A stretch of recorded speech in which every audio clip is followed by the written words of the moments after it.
목사님이 달동네에 사시는 할머니 집사님 한 분을 신방하게 됐습니다.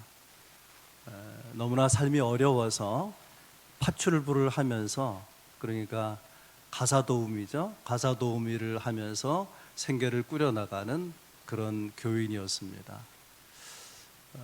꽤 날씨가 쌀쌀한데 방은 춥고 또 장판도 찢겨진 데가 있고 벽지도 처진, 그렇게 어렵게 살아가는 집사님이셨습니다. 예배가 끝나고 목사님이 방한 이곳저곳을 바라보다 깜짝 놀랐어요. 왜냐하면 벽에 신문지로 벽을 발라놓은 거기에 자기압 수표 한 장이 붙여져 있는 거예요. 그래서 할머니 집사님에게 물었어요. 아니, 왜 이걸 여기다 붙였습니까? 그랬더니 할머니의 고백이, 어떤 할아버지 한 분이 몹시 아픈데 아내는 이미 죽었고 자식들은 바빠서 잘 찾아오지 못하고, 그래서 내가 대신 간병해 드렸습니다. 그랬더니 어느 날 그 할아버지가 나를 부르더니 선물이라고 이 종이 쪼가리 하나를 줘서, 그걸 어떻게 할 수도 없고 선물이라 그래서 그냥 벽에 붙여둔 것입니다. 그러자 목사님이, 이거요, 그냥 단순한 종이가 아니라 이건 큰 돈이에요. 이건 자기압 수표라고 하는 것인데, 이 돈이면 집을 한 채를 살 수도 있고 그 이자만으로도 평생을 넉넉하게 살 수 있을 만한 큰 돈입니다. 그렇게 말했다는 이야기가 있습니다. 여러분, 뭘 의미하는 것일까요? 아무리 귀한 것이라도 그 가치를 모르는 사람에게는 그냥 벽에 붙여버릴 서서한 물건에 불과한 것 아니겠습니까? 성탄은 하나님의 아들이 이 땅에 태어나신, 이 땅에 오신 날 아니겠습니까? 그분은 오실 때에 목수의 아들로 오셨고, 아시는 것처럼 베들레헴 말구 위에 태어나셨습니다. 사람들이 보기에는 하찮고 볼품없게 보이는 거예요. 그분이 하나님의 아들이시고 하나님이시라고 하는 가치를 발견하지 못한 것입니다. 그래서 예수님을 알아보지 못했고, 또한 그 믿음으로, 사랑으로 영접하지 못했던 것이죠. 여러분, 우리가 성탄에 기뻐하는 주인공이신 예수 그리스도가 무엇과도 바꿀 수 없는, 무엇보다 소중한 보배임을 여러분 아십니까? 그것을 알았던 이사야 선지자의 고백이 오늘 본문의 예언으로 기록되어 있습니다. 이는 한 아기가 우리에게 낳고 한 아들을 우리에게 주신 바 되었는데 그의 어깨에는 정사를 메었고 그의 이름은 기묘자라 모사라. 성탄의 주인공이신 예수님에 대해서 예언하면서 이렇게 묘사했어요. 한 아기, 한 아들. 메시아로 오시는 그분을 한 아기, 한 아들이라는 표현으로 강조하고 있는데, 예수님을 아기라고 표현한 이유는요, 그가 사람으로 오셨다는 거예요. 그것도 우리 같은 죄성을 가진 존재가 아니고 죄가 하나도 없는 완전한 인간으로 우리에게 오셨다는 것을 의미하는 것입니다.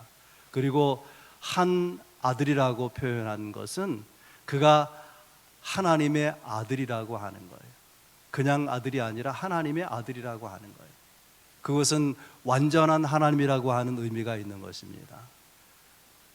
예수 그리스도 이 땅에 오실 때 한 아기로, 한 아들로, 다시 말하면 완전한 사람으로, 완전한 하나님으로 우리에게 오셨는데, 왜 그렇게 오셨는가? 그래야만 우리를 구원할 수 있기 때문에 그런 것입니다.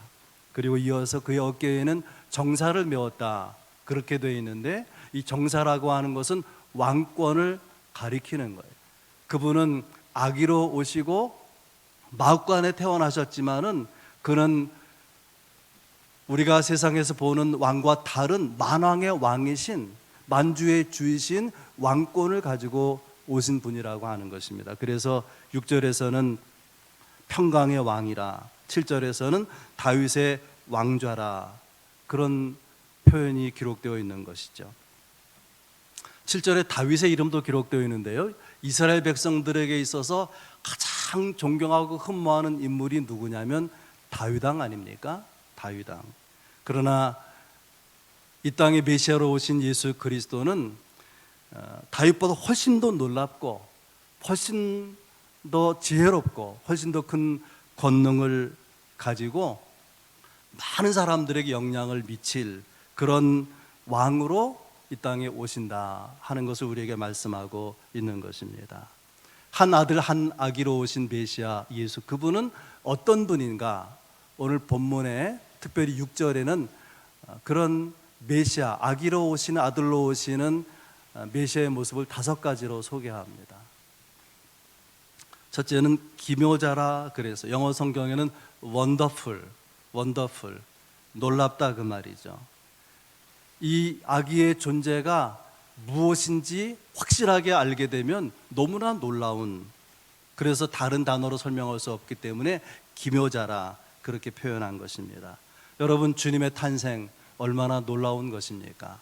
우리가 사도신경에서 고백하는 것처럼 처녀의 몸에서 성령으로 잉태된 그런 존재죠. 얼마나 그의 탄생이, 그의 존재가 놀라운 것입니까? 또 생각해 보면 예수님의 생애는 얼마나 놀라운 거예요. 그분을 통해서 일어난 기적, 그리고 치유의 역사, 그분의 놀라운 말씀들, 그 정말 원더풀한 거 아니겠습니까? 그래서 복음서에는 이 메시아의 놀라우심을 증언하는 많은 간증들이 있어요. 마태복음 13장 54절, 고향으로 돌아가사 그들의 회당에서 가르치시니 그들이 놀라 이르되 이 사람의 지혜와 이런 권능이 어디서 났느냐.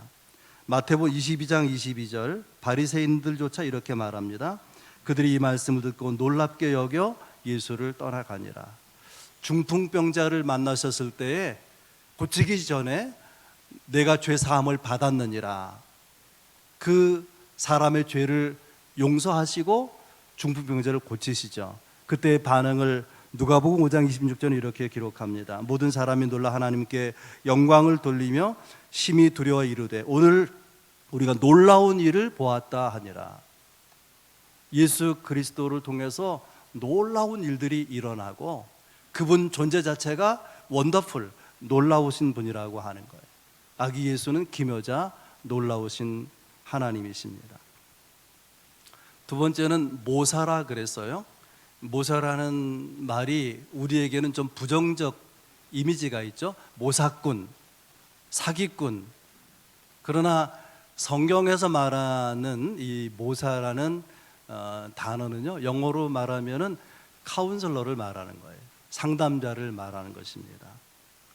우리 시대는 얼마나 진정한 상담자를 필요로 합니까? 불안과 고독과 허무 가운데서 힘들어하는 우리 마음의 질병을 가지고, 영혼의 질병을 가지고 있는 사람에게 정말 좋은 진정한 상담자가 있다면 얼마나 좋겠습니까? 그래서 고민을 들어주고 나를 이해해주고 내 문제를 풀어갈 수 있는 도움을 줄 수 있는 그런 사람이 있다면 얼마나 좋겠습니까?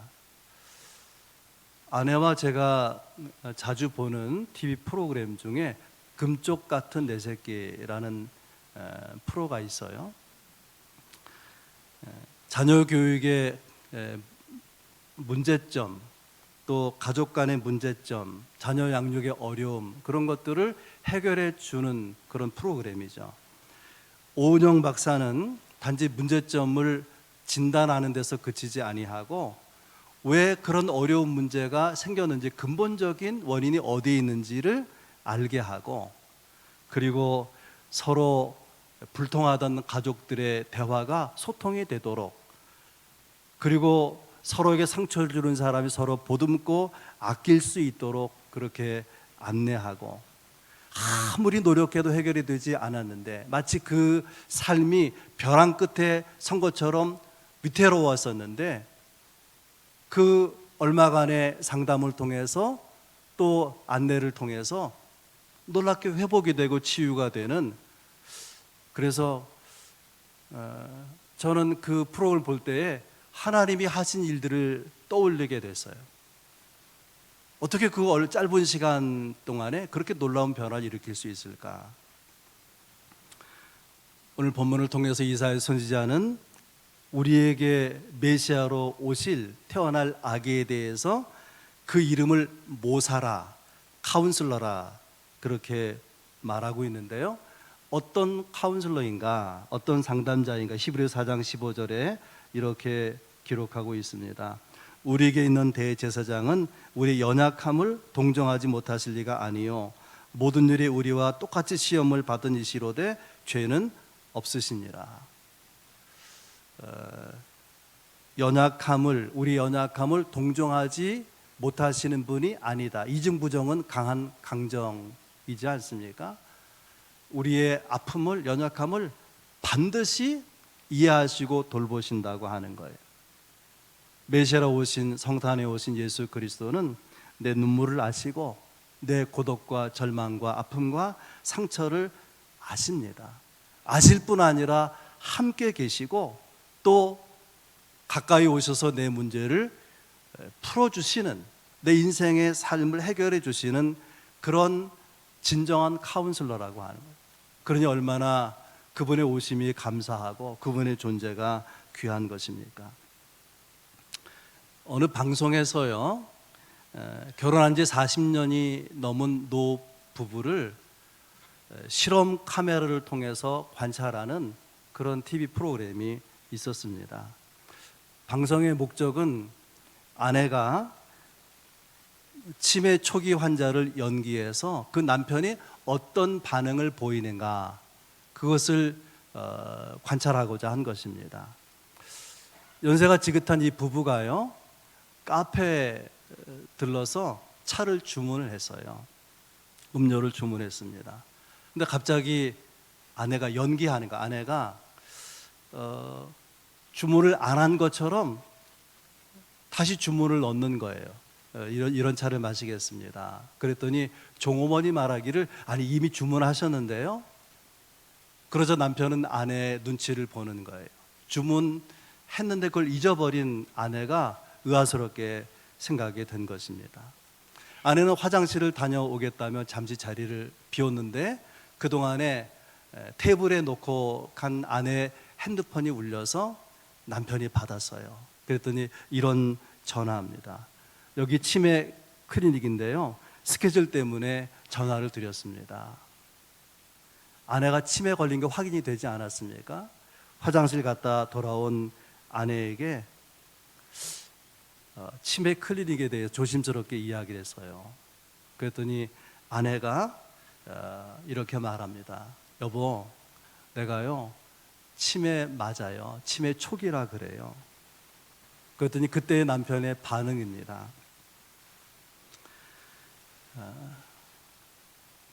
내가 있으니까 걱정하지 마. 치매 걸려도 절대로 당신 혼자 두지 않을 거야. 그리고 이어서 남편이 이런 말을 합니다.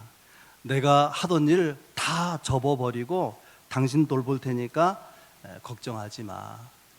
당신이 사람 몰라보는 지경이 될지라도 내가 가만히 놔두겠어? 내가 밥도 하고 빨래도 하고 내가 업고 다닐게. 일단 해볼게. 그렇게 아내를 위로했다고 합니다. 여러분, 정말 좋은 부부는 어떤 부부겠습니까? 형편이 달라져도, 조건이 달라져도 그 마음이 변하지 않는 거죠. 그 사랑의 마음이, 아내를 향한 그 절절한 마음이 변하지 않는 것 아니겠습니까? 하나님의 사랑이 바로 이와 같은 것입니다. 영적 치매에 걸린 것처럼 우리가 하나님의 은혜 가운데 살면서도 은혜를 베푸신 하나님을 잊어버려요. 치매로 까마득히 잊어버린 것처럼 하나님의 은혜와 사랑을 잊어버릴지 모르지만 그런 때에라도 하나님은 우리를 버리지 아니하시고 찾아오셔서 함께 하시고 은혜를 베푸신다는 거예요. 내가 너를 도와줄게. 내가 힘들면 너를 업어줄게. 내 눈에서 눈물을 닦아줄게. 내가 너와 함께 할게. 여러분, 이렇게 말씀하시며 다가오시는 주님이 성탄의 주님입니다. 그분의 이름은 모사, 카운슬러, 오은영 박사와 비교할 수 없는, 비할 수 없는 완전한 우리의 도움의 주님으로 우리 가운데 오신 것을 여러분 감사할 수 있길 바랍니다.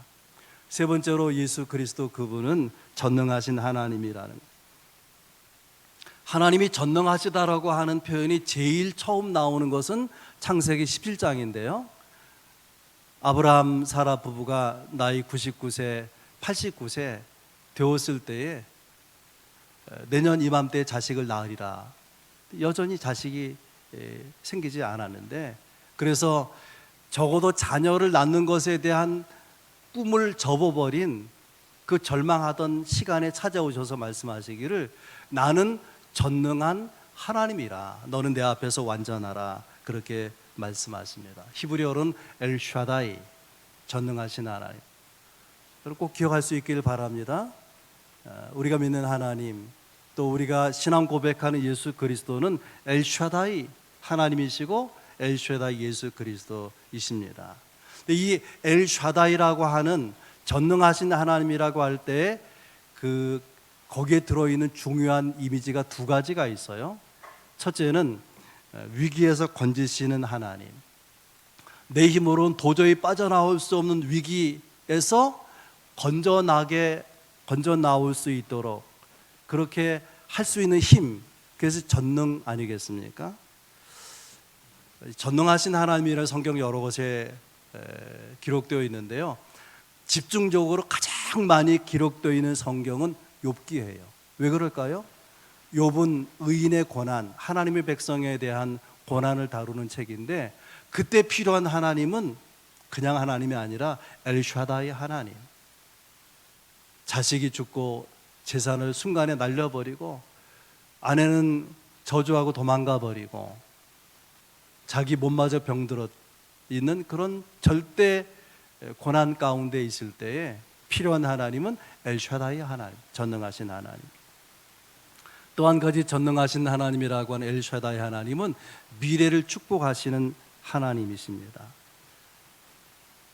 아이를 낳는 것을 포기하고 절망해버린 아브라함 부부에게 찾아오셔서 하나님께서 너를 크게 번성하게 하리라, 그러면서 그의 이름을 바꾸십니다. 아브람에서 아브라함으로 바꿔요. 위대한 아버지 아브람. 아브라함은 열국의 아버지라 그런 뜻이에요. 한 가정에 좋은 뛰어난 아버지 정도가 아니라 그걸 훨씬 뛰어넘어서, 가정을 뛰어넘어서 또 자기 민족과 나라를 뛰어넘어서 모든 백성, 모든 민족, 모든 나라에 아름다운 영향을 미칠 수 있는 그런 아버지, 그런 뜻으로 아브라함이라고 이름을 바꾸어 주시는 것을 볼 수 있습니다. 여러분, 우리가 살아가면서 한 사람으로 보다도, 또 한 가정의 부모로서 보다도, 내 지역에 혹은 내가 속한 공동체의 리더로 보다도 더 크게 영향을 미치는 방법이 뭘까요? 그것은 복음을 전하는 것입니다. 여러분, 그 무엇이 우리의 영혼을 거듭나게 할 수가 있겠어요? 어떤 사람의 삶에서 그 영혼이 거듭나서 그 사람이 구원받고 하나님의 자녀가 되는 것보다 큰 영향력이 어디에 있겠습니까? 여러분, 복음 전하는 사람으로 그렇게 영향력을 미치는 여러분들이 될 수 있기를 바랍니다. 이사야 선지자는 예수님을 그래서 전능하신 하나님이라 그렇게 소개하고, 성탄은 전능하신 하나님이 아기로 이 세상에 나신 사건을 말하는 거 아니겠습니까? 전능하신 하나님인데 왜 아기로 오셨을까요? 누구나 만날 수 있는, 누구나 만날 수 있도록, 가난한 사람도 만날 수 있고 배우지 못한 사람도 만날 수 있고 장애를 가진 사람도 만날 수 있고, 사람들은 꺼려하는 그 누구도 만날 수 있는 존재로 오시기 위해서 아기로 오셨고 말구 위에 태어나신 것 아니겠습니까?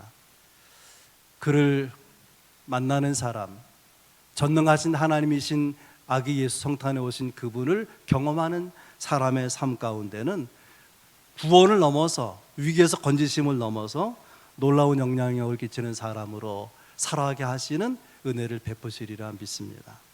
네 번째로 예수 그리스도는 영존하시는 아버지라는 거예요. 그 이름은 영존하시는 아버지라. 아버지가 아기가 되셔서 이 땅에 오신 것인데 메시아를 아버지로 표현했다는 것이 얼마나 감사한지 몰라요. 아버지. 하나님을, 여호와 하나님을 그냥 신이라 그렇게 말하지 아니하고, 우리가 신앙생활하면서 하나님을 아버지라 부르잖아요. 하나님 아버지. 여러분, 하나님이라고 부르는 것과 아버지라고 부르는 그 결과와 경험은 하늘과 땅만큼 차이가 있는 것입니다. 아버지로 부를 때 행복, 여러분 생각해 보셨습니까? 아버지가 있는 사람의 마음과 아버지가 없는 고아의 마음은 얼마나 다르겠습니까? 근데 우리가 예수를 구주로 영접을 하고 성령이 우리 속에서 역사하실 때에 자연스럽게 우리에게 주어지는 하나님의 이미지가 아버지라는 것, 여러분 생각해 보셨습니까? 그래서 누가 가르쳐 주지 않아도 하나님을 아버지로 부르는 거, 이건 놀라운 성령의 역사가 아닐 수 없습니다. 아기에게 아버지의 존재는 얼마나 절대적입니까? 아버지의 권위, 아버지의 보호, 아버지의 자유로운 사랑, 그 팔로 아기를, 그 자녀를 품는 그 모습이 얼마나 아름다운 것입니까? 그런데 메시아로 오신 예수 그리스도는 단순한 아버지가 아니라 영존하시는 아버지. 영존하신다는 건 영원하시다 그 말이에요. 영원하신 아버지라는 거예요. 영원하신 아버지. 그가 영원하시지 않다면, 우리같이 생명의 한계, 수명을 가지고 있는 존재라면, 그가 창조주 하나님이 아니라 우리 같은 피조물이라면 어떻게 그를 믿는 자에게 영생을 줄 수가 있겠습니까? 그는 영존하시는 영원하신 하나님, 영원하신 아버지이기 때문에 그를 믿는 자에게 구원과 영생을 주실 수 있는 거 아니겠습니까? 영존하시는 하나님이, 영존하신 아버지이신 예수님이 성경에 이런 말씀하셨어요. 마태복음 6장 6절, 공중의 새를 보라, 심지도 않고 거두지도 않고 창고에 모아 들이지도 아니하되 너희 하늘 아버지께서 기르시나니 너희는 이것들보다 귀하지 아니하냐.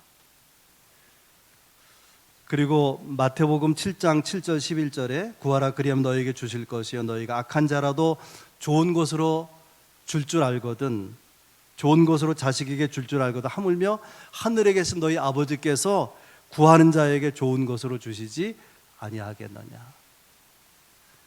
영존하시는 아버지, 그분이 자녀인 우리에게 좋은 것을 주시기 원하신다는 거예요. 좀 더 강하게 말하면 우리가 받을 수 있는 최상의 것으로, 최선의 것으로, 최고의 것으로 주시기 위해서 준비하고 계시는 아버지, 영존하신 아버지, 얼마나 감사한 것입니까? 그분 나의 최선을 준비하는 아버지라는 거예요. 마지막으로 성탄에 탄생하신 예수님은 평강의 왕이라는 것입니다.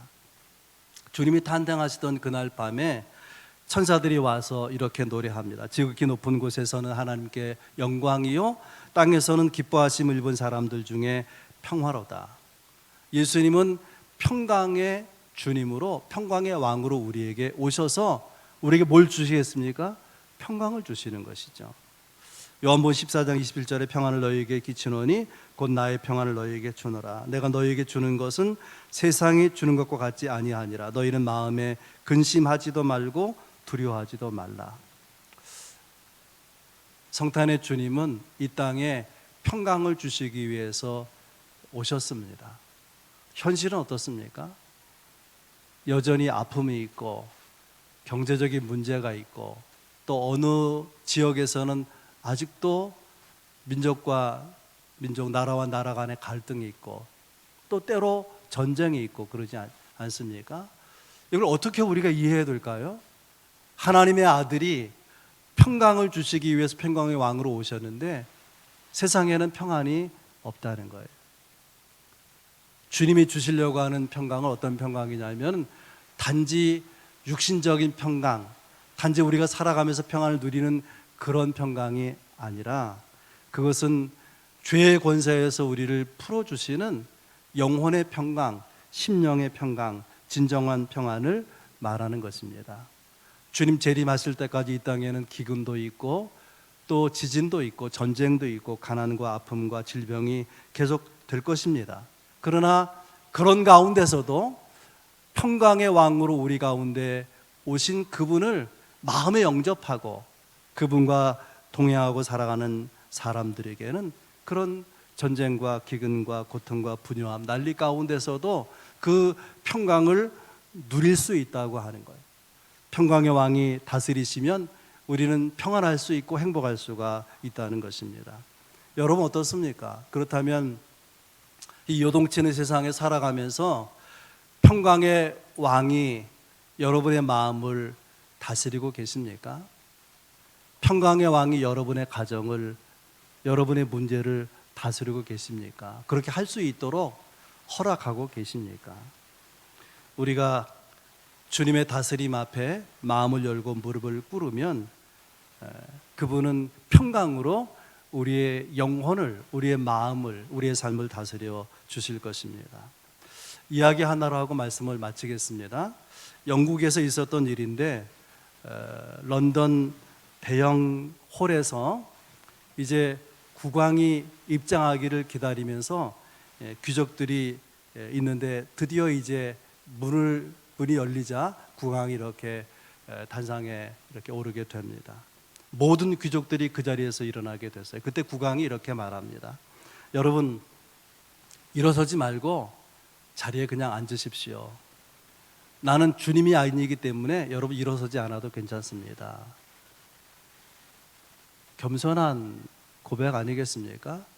그러자 귀족 중에 한 사람이 이렇게 말했습니다. 당신이 만약에 주님이셨다면 우리는 일어서는 것이 아니라 무릎을 꿇었을 것입니다. 여러분 그렇지 않습니까? 성탄의 주님, 그분은 우리가 무릎 꿇어 경배할 유일한 대상이십니다. 오늘 성탄절 아침에 그분께 영광과 존귀와 찬양을 올려드리는 우리 모두가 될 수 있기를 바랍니다. 기도하겠습니다.